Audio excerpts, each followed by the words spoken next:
The world is a carousel of color. Wonderful, wonderful color. Cameron's Color Psychology Project. Nailed it.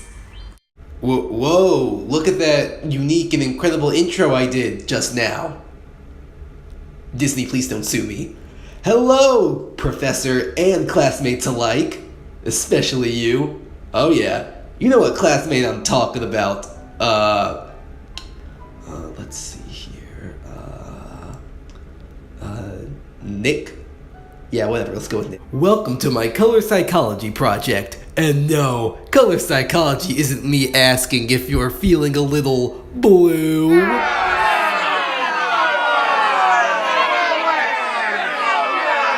But in all seriousness, color psychology is how color is used in art, and how color can make us feel through that art, whether it be physiologically or psychologically. Being an animation major, my mind instantly went to animated films when thinking of a topic for this project, and which animated films are better to analyze than my old school Disney boys? Now there's no denying that Disney is a kingpin when it comes to quality. Through its rich animation, wonderful storytelling, and timeless characters, Disney has shown us time and time again that they can tell a good-ass story. So it doesn't surprise me that the ideas of color theory and psychology must have influenced some Disney movies in some significant ways. And so, join me on this colorful adventures as I analyze the Gold and Silver Age Disney movies. Here we go.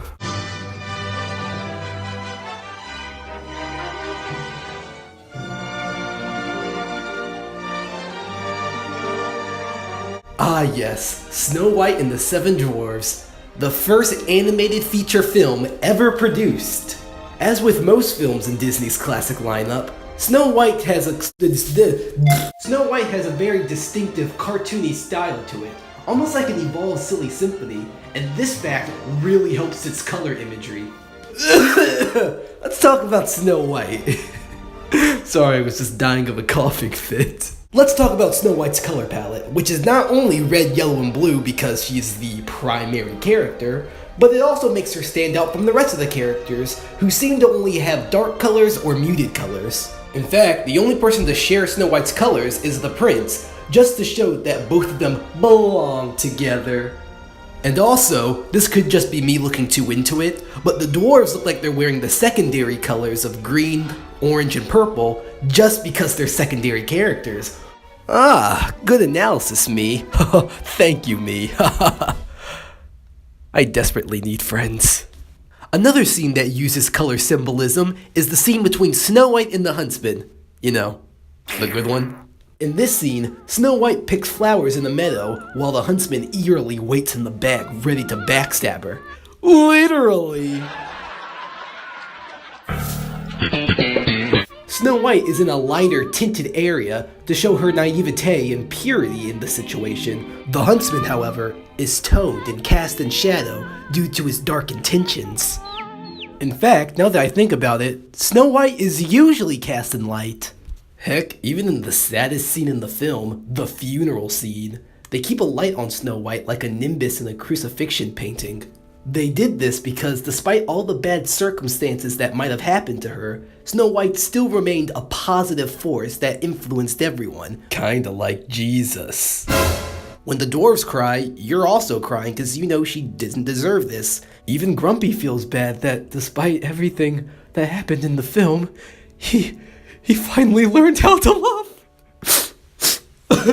I'm sorry. I need a moment. But of course, this light force just makes us all the more happier when we figure out that Snow White finally does get her prince and rides off into her happy ending. And, as we've known from the film where light means positivity, they ride off into a bright golden sunset with a shining gleaming castle in the background, knowing that they're gonna have a great and bright future, well, at least until the 7-year itch.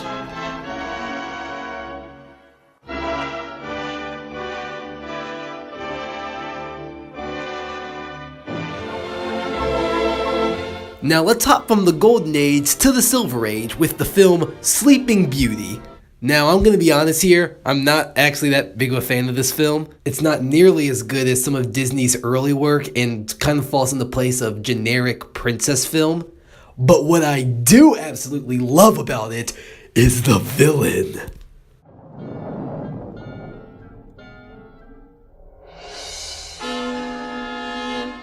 Why, it's Maleficent. Oh yeah, now that's a villain.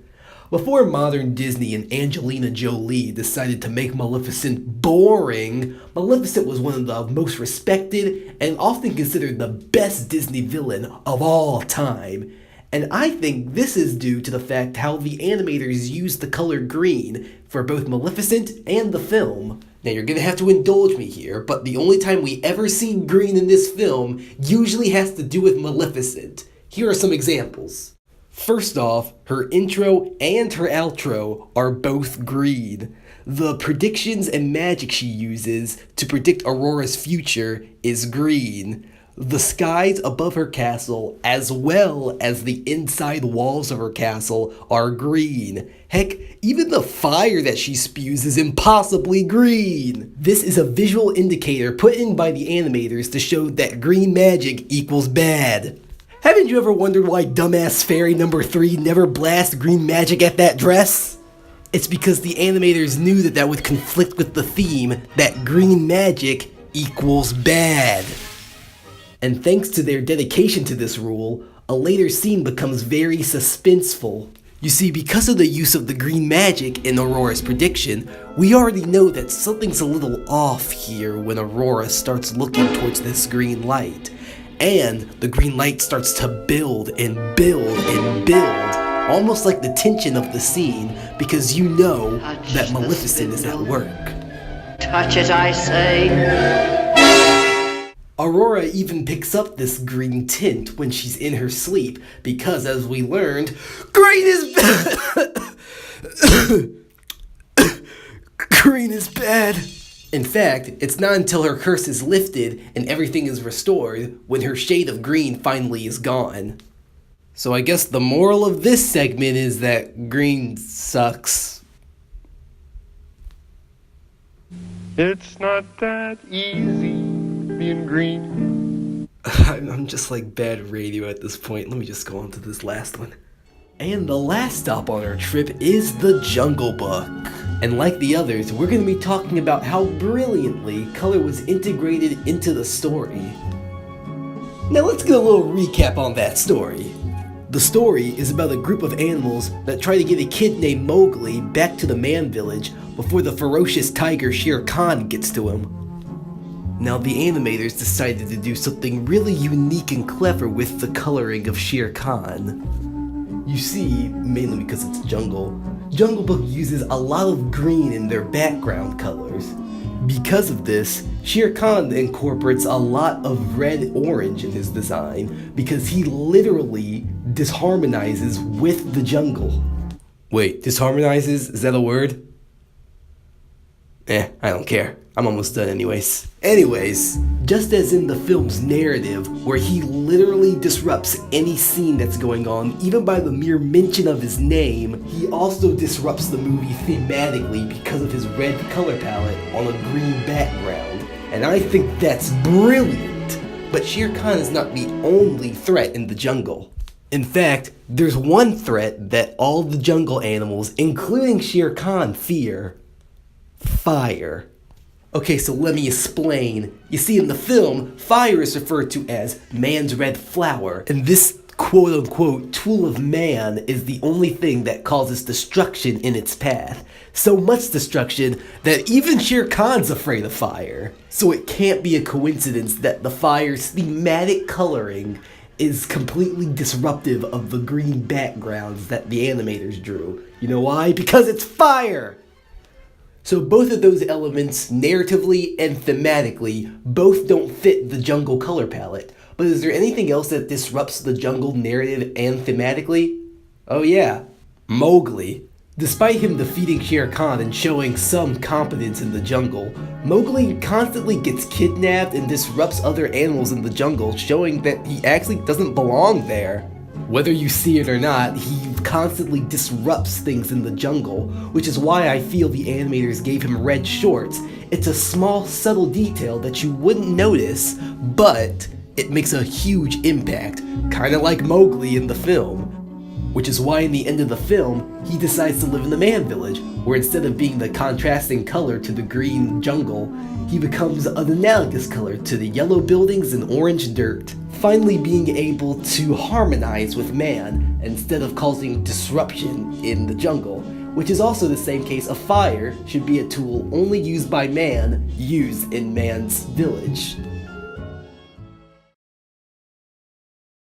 Oh wow, you guys are actually still here. I can't believe you made it through my try not to cringe video. In conclusion, I guess, despite the many challenges this analysis put me through, I'm glad I'm able to look through my favorite Disney films with an artistic eye now thanks to this color theory class. With my newfound knowledge, I'm now able to see why I love Disney films as much as I do, because they are artistically gorgeous films. And hey, I hope I was able to teach you guys something about some of my favorite Disney films and maybe some of yours. Maybe you didn't notice these things. Maybe you did and I just wasted 7-8 minutes of your time. Whatever.